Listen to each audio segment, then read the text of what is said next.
The only thing that scares the establishment is what's happening at this rally here today. People from the left and the right coming together to realize we have more in common that divides us, and we share a common enemy. And that common enemy is the oligarchy who did a controlled demolition of our economy during COVID, and they want me to hate my neighbor. Well, I'm not going to hate my neighbor. I'm going to love my neighbor because they're hurting just like me, and I'm going to join to overthrow those cocksucking oligarchs because that's the only thing that's going to work. Today, myself and fellow independent journalist Spencer Snyder are at the Rescue the Republic rally, where organizers are calling on the American people to join the resistance. I'm not encouraging you to be skeptical of authority. I'm encouraging you to defy authority. And to all those snoops and nosy Parkers sitting in their Homeland Security funded centers of excellence, telling us day after day we must think as they say and vote as they say, or else we're traitorous, Putin-loving fascists and enablers of dangerous disinformation. Motherfucker, I'm an American. The Wall Street Journal is calling the rally a coalition of the weird, a rally of the political fringes. So let's see what weird and fringe ideas these people have for America.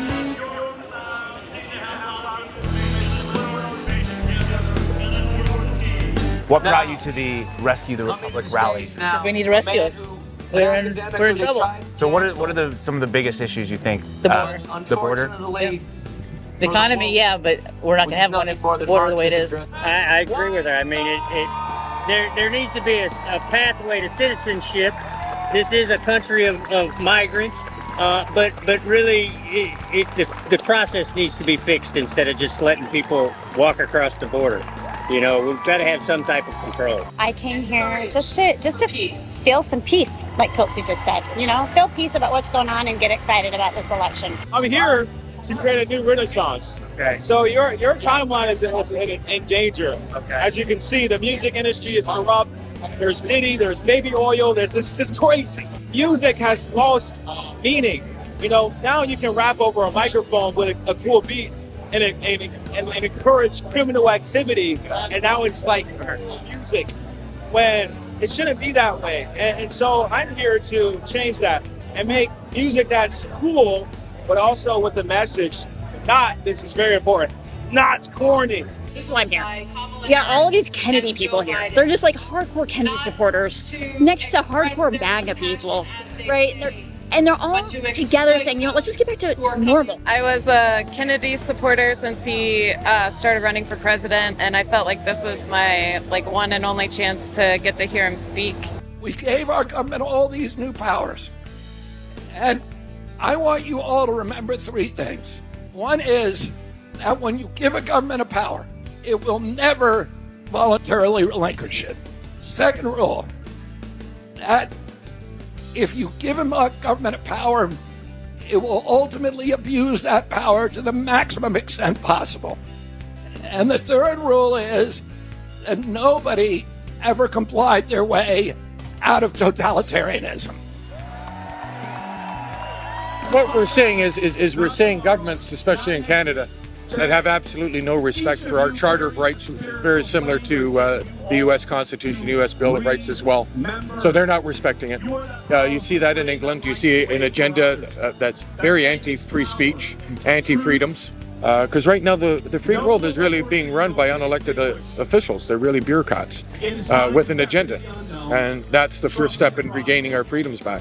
We're all here because most of us are here because we were censored or something like that already happened to us. So whether we want to be or not, we're resisting. I think if we continue on the direction that we're going in, we're going to end up in a situation like they have in Europe now, where people are being arrested over tweets and things like that pretty soon, right? Yeah. And which is an amazing thing, because I grew up in an era where, you know, the defining issue for liberal America was speech. We couldn't even imagine somebody doing this kind of thing. So I'm very scared about where we are and what the future holds. I run a nonprofit that trains domestic violence victims, elders, and single mothers.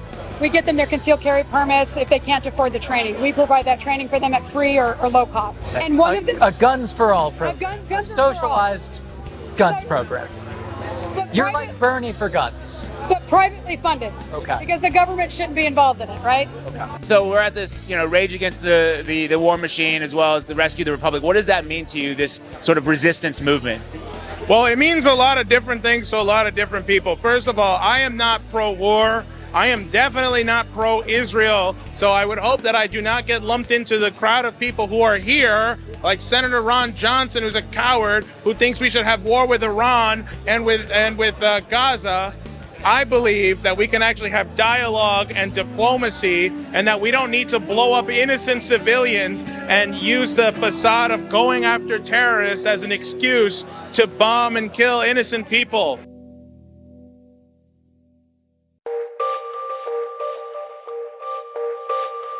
There's something critical you need to know about the American food system. It affects all of our lives and has been overlooked for decades.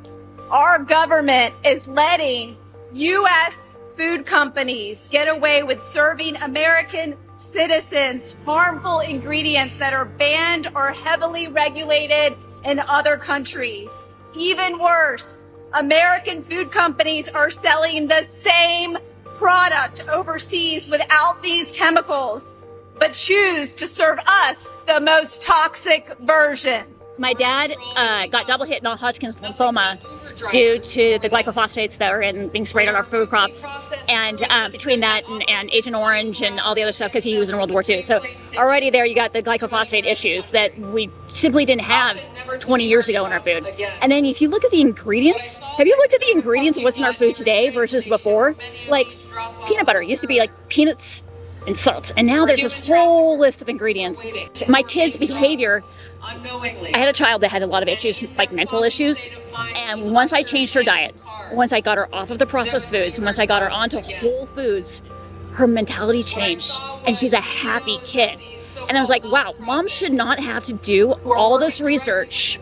Like, you should be able to go to a grocery store and buy food and trust that your kids are gonna be fine. And I think about all this ADHD that's going on right now, and all the anger in schools, and they're just eating the crap that they're fed. So I think food is one of the biggest issues we have in this country right now. I'm a PhD from Princeton. I've been involved in the health space. I'm studying molecular biology. I'm kind of like a metabolism person though. What does it mean to make mitochondria great again? Well, mitochondria, the powerhouses of the cells, make all the energy and the water that our bodies need to survive. And the chronic disease epidemic we're currently facing is really rooted in mitochondrial dysfunction. And so by making mitochondria great again, which really means getting back out into nature more, into full spectrum sunlight, not blocking it at every turn, not irradiating ourselves with non-native EMFs constantly, which interrupt mitochondrial function, that we can then begin to reverse our chronic disease burden and begin to live healthy, sovereign lives, because now at this point, we're so dumbed down and sick that we don't even have the will or the energy to go against the things that are being thrust at us, I think, from a systematic level. And we need to just build health at the individual level in order to actually change our society fundamentally, I believe. I'm Dr. Philip Yu. I'm a stem cell researcher, and stem cell therapies for Americans has been stifled by the FDA. So we want to get stem cell therapy more available to Americans. So we want to fight for that freedom for Americans to choose that therapy. So you don't have to go to Germany or Colombia to do it. They don't approve a lot of these therapies because they want to label stem cells as a drug, which it isn't, it's a biologic. So if it's not approved drug, insurance doesn't cover it. So patients have to pay out of pocket. So we want to have it so it's more mainstream medicine than alternative. It's like when you go to the dentist and your tooth falls off, you could get dentures, which insurance will cover, or implants where you have to pay out of pocket. Well, same with the stem cells. If you got a bone-on-bone knee and you don't want a knee replacement, we can inject stem cells to grow the cartilage back, which is natural, not invasive. But because of the advent of big pharma with their lobbying, they don't want a natural alternative that cures things because they can't sell their drugs as much. So that's bottom line. This isn't about politics, this is about human health, and I don't think that should be politicized. I think it's being politicized as a way to discredit us and the movement, but this is actually a real conversation that needs to be had because our population is being decimated by chronic disease.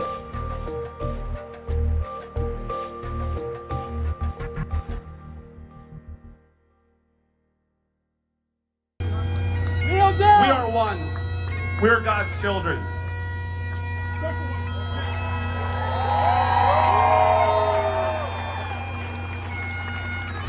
mistake. This republic was forged in the fires of defiance. And today we stand as heirs to that legacy. We will not surrender. We will not back down. We are rising up using our voices to speak truth and do good in the world. Just as these brave firefighters stood together, we are taking a stand to restore our nation to its founding principles. One nation, under God, with liberty, indivisible, one nation under God, indivisible, with liberty and justice for all. You know, I say you have to trust in the divine, because it is not these men, it's not these humans on earth who dictate what's going to happen to the future of the world. It's God. So I would say, you know, work on your character, work on your heart, work on being a good person. That is what's most important. I appreciate that an awful lot of folks have become a little bit more religiously oriented over the past few years, Russell Brand being an example of that. And ever. Amen. Hallelujah! And I have to admit myself, I'm not religiously affiliated, but because of a lot of the voices that I've heard over the last few years, I've come to have a much deeper appreciation for how Judeo-Christian values informed the founding principles of this country. And I did not realize how much I wasn't raised religious, so I just was not as familiar with those principles and concepts and did not understand how much they had to do with our evolving freedoms over the years, the abolition movement and all of that stuff. So yes, it does, but also at the same time, in this country, you're supposed to have the freedom to worship any way you want or to not worship if you don't want to, and I'm all for that. We're mama bears, and we've got children that we're trying to protect and save, and so we'll do everything we can to help our kids. What are you protecting them from? Gender ideology. That's being pushed in my kids' schools, the gender ideology portion of it. They're allowing boys and girls bathrooms, boys and girls locker rooms. Our school board just voted to keep one of the most disgusting adult books in the libraries. My friend got up in our school board meeting and read excerpts from it. People were appalled, they were disgusted, but they still voted to keep that because of we don't ban books. We're not talking about banning books. We're talking about getting rid of sexually explicit materials off the shelves in schools. Buy your books at Barnes & Noble. Buy your book on Amazon, but it does not belong in public schools. Who are you voting for? I'm running for Trump. No question. No question about it. I can't say that out loud. I have issues with Trump. But I have deep issues with Trump. Trump started all the inflation right now with the CARES Act. And so that's I know what I'll end up doing on election day, but I just can't. I still have this issue with 2020. Did you guys vote for Trump in 2016, 2020? Yeah. And what do you think about the inclusion of, Robert F. Kennedy and some of these guys into the Trump? I've been watching through COVID. I might have voted for him.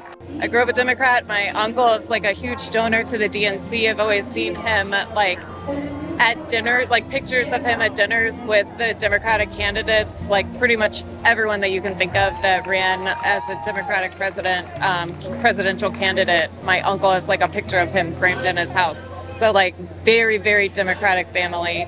And the way that they treated Bobby Kennedy and how they sued him off of ballots really went horrible on him on social media and the press. Like, I was very happy that if Bobby had to drop out because he wasn't able to continue running, that he was going to endorse someone that wasn't in the Democratic Party. The highest level, this is so important. Forget about all this Democrat Republican stuff. You're either for the people and or you're for empire.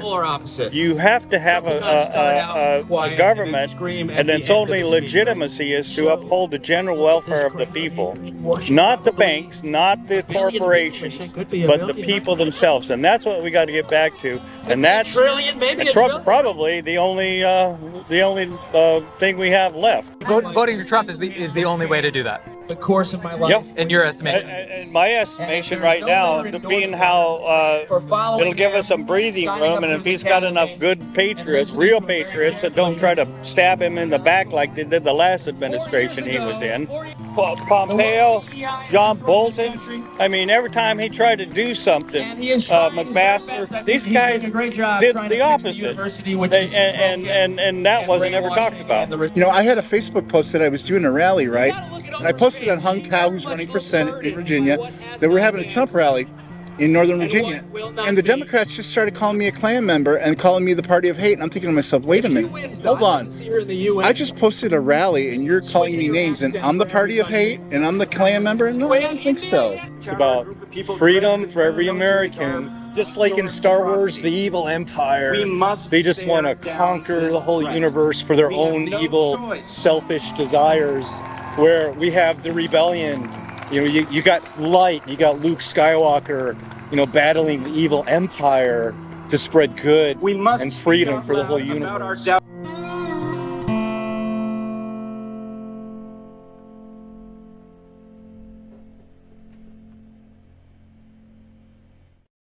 All right, that is it from me this week. Let me know what your thoughts are. I am very keen to hear what ideas you agreed with, what ideas maybe you didn't agree with.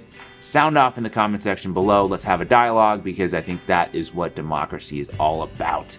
And if you want to support my work, help me do more of this kind of stuff, please take a second to like this video, share with as many people as possible, subscribe if you haven't already done so, click on that notification bell as well, so you can be the first to know when my next video drops.